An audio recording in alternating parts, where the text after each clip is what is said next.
Welcome to the Tech Egg. Don't get scrambled. Enjoy the video. In this video, I will explain how to make good salsa. The secret to truly delicious salsa begins with selecting the freshest ingredients.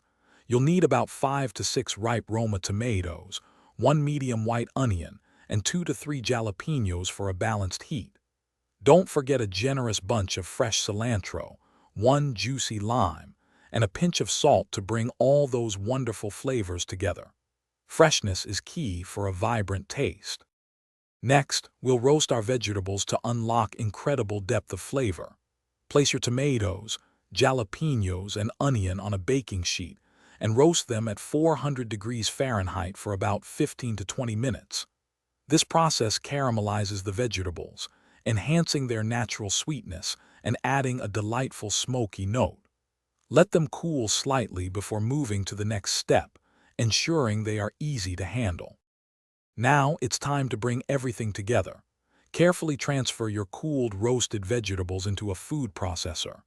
Add a generous handful of fresh cilantro and the juice from 1 whole lime. Pulse the mixture a few times until you reach your preferred consistency.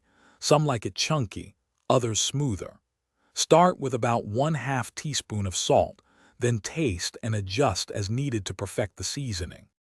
The final, crucial step is patience. Once blended, transfer your salsa to a bowl and let it rest for at least 30 minutes or even an hour in the refrigerator. This resting time allows all those wonderful flavors to truly meld and deepen, creating a more harmonious and delicious salsa. Serve it proudly with your favorite tortilla chips or as a versatile topping for any meal.